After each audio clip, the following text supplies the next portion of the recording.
水甜路啊，varo bui kalonga kashin seluni atoklo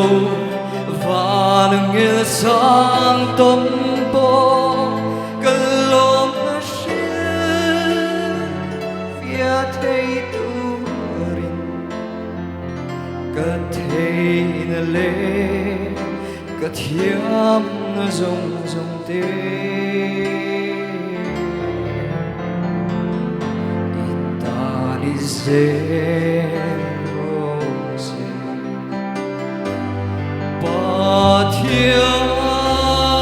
pathian ro pui rose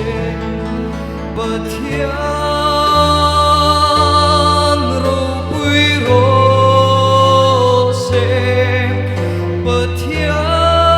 pathian ro pui rose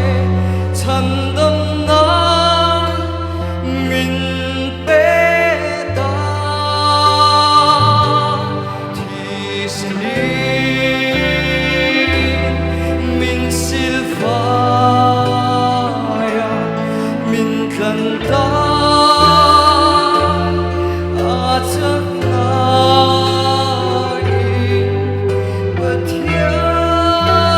pathian ro pui rose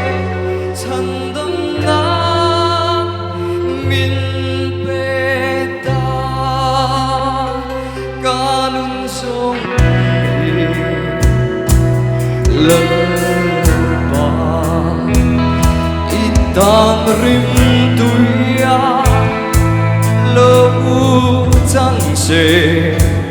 vot le choi moi ka don de iro na ka la le se di min silvaya min kanta atak na pathian ro pui rose chandam na min pe ta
thiam